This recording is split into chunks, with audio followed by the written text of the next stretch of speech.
L'équipe de Côte d'Ivoire, M. Magat, n'est pas en reconstruction.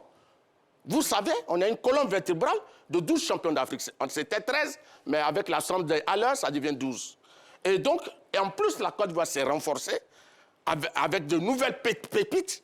Donc, je crois que depuis de longs mois, Ahmed Fayet, qui avait pour objectif la CAN, et il le dit clairement, qu'il va montrer, M. Magat, excusez-moi, je vais reprendre, j'aime les défis et je veux simplement montrer aux gens que la CAN remportée chez nous n'était pas un accident. C'est le début d'une grande carrière et je dois montrer de quoi je suis capable.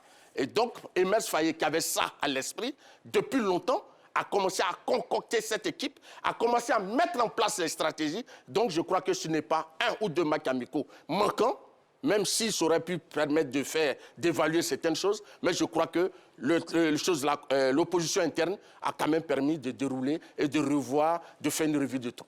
Il a des arguments quand même, même si très convaincants. Non, mais même si ça aurait pu, il a dit à la fin, même si ça aurait pu. Non, mais c'est vrai, c'est du français qui parle. Hein. D'accord, oui, C'est-à-dire que dans le même si ça aurait pu, l'approche psychologique est quand même assez importante. D'accord. C'est vrai que il a caché, il cache ou machin, tout ce qu'on veut. Mais il veut, vous savez, ce que Martial dit, ça s'appelle la mise en place. La mise en place avant le match.